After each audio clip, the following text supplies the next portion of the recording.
Ugh, that gets harder the older I get. Man. 2.77.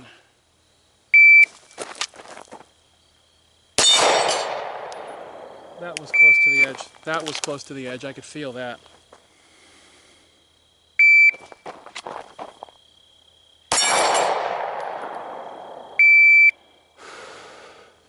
Hey guys, welcome out to the range. 2.73.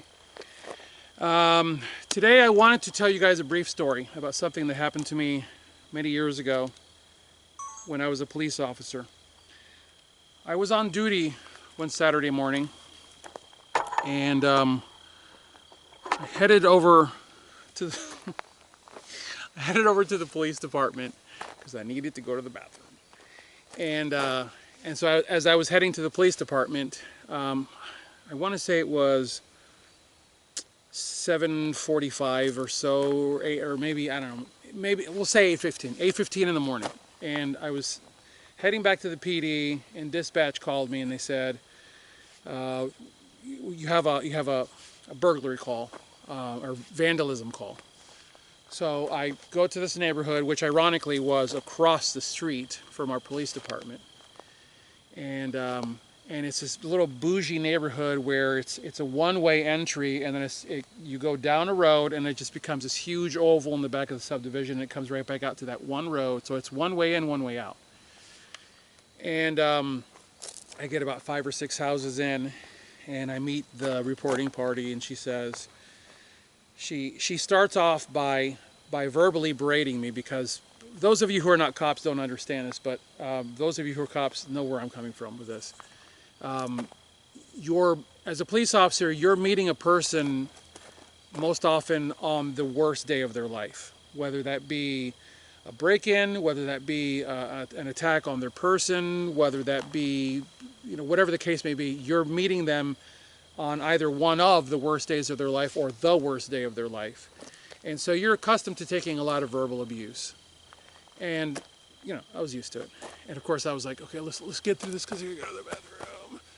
And so the lady's like, well, I've lived in this town for 32 years and I've never had anything like this happen before, and blah, blah, blah. And I said, ma'am, what happened?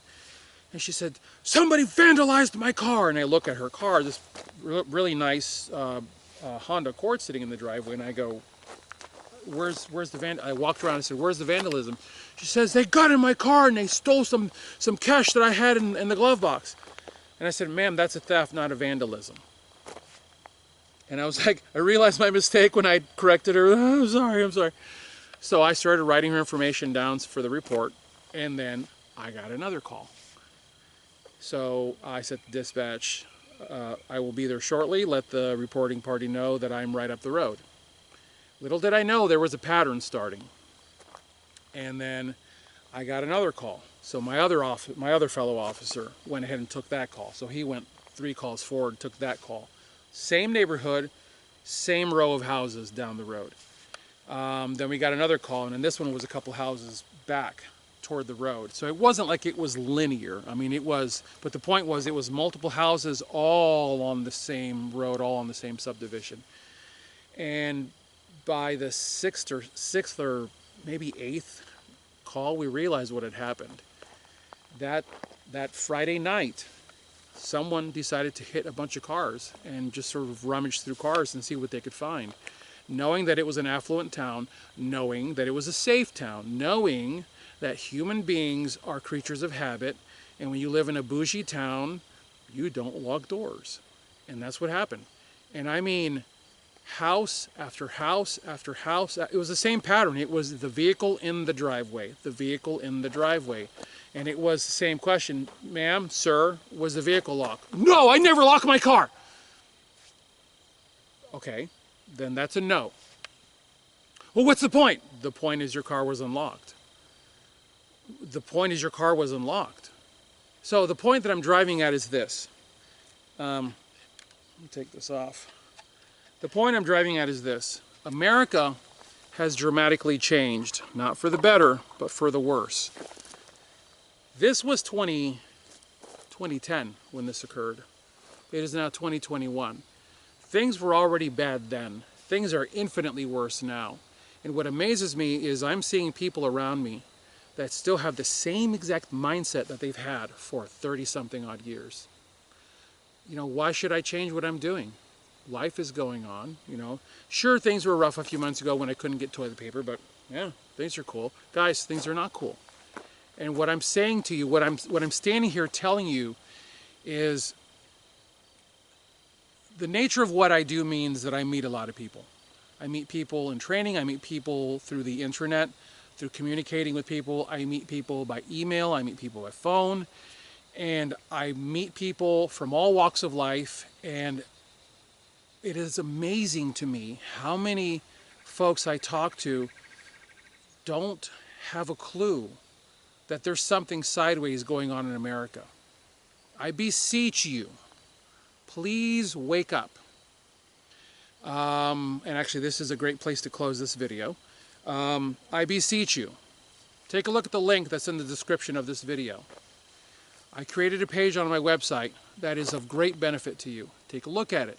Folks, we are being funneled. Things are not normal in America. Things are not as they have been in the past. Things are dramatically different. Right now, what the left is hoping for, can't even really say the left, this is the uniparty, okay? What the uniparty is hoping for is that you just quietly go to sleep. And just keep watching your movies, keep watching your sports, just ignore what just the major grasp that happened on America. Just ignore it, go back to sleep. I'll leave you with this, and this is going to be highly controversial, because I have friends who, when I've brought this to their attention, they don't even see it. I have a feeling that the governor who was just elected in Virginia, he's a Republican, I suspect that they let us have one. Beep, go ahead. There you go. Yeah, there you go. You can have one. Ooh, look, you won one. Ooh. I forget the name of the company that man used to work for. Actually, I'm not even going to say it. Somebody already out here knows that you're going to say it in the comment section. Go right ahead. Say it. I'm not going to say it. I want this video to actually make it to people. Folks, wake up. We are being funneled. We are being herded. Wake up. I want you to look at a link that I've put in the description section that's got a lot of information there that you need, please, that you need to look at for your own safety, for the safety of your family. It is not Fruit Loopville. Okay, I am not into QAnon. That stuff drives me nuts. I'm so sick and tired of hearing, President Trump is in a bunker in Florida and he's in control of everything. Sorry, I'm not drinking that flavor of Kool-Aid. I drank that flavor of Kool-Aid last year for a brief period of time because it is so convincingly packaged. And the first time you're exposed to it, which I was back then, the first time you're exposed to it, you're like, oh, dude, oh, that's what's happening. Okay, sorry, I've moved past that. There's too much happening around me that is too obvious for me to continue to drink that flavor of Kool-Aid. I'm not going to look at it anymore. What I'm telling you is we are in dire straits in America. I believe that the fix to this problem is you and me, the individual citizen. The biggest thing that we can do for ourselves right now is to continue to resist tyranny, not comply with tyranny, and for God's sake, do not hand this over. No matter how many little rules and regulations, no matter how many times they tell you that oh, you're evil. Actually, look, I'll close with this. I've said this to people recently. When the new regime got in power in January, instantly they started doing what they could with their pen, and they started destroying America very rapidly with their pen. Don't you think that if they had the power to take this away from us, they would have? And they know they can't. They know that they don't have that power, which is why they haven't used their little fussy pen to take this away from us, because they know they can't. The only way they can get the guns out of our hands is if we hand them over. Look at what's going on in Australia. Look at what happened to them. They gave them up in '94, and now look what's happening to them. Guys, actually '97 I think is when that happened. I can't remember. Wake up. We're being fed some poison pills, folks. Wake up. As always, I thank you guys for watching. God bless you all. Get those guns out and practice. Have a good one.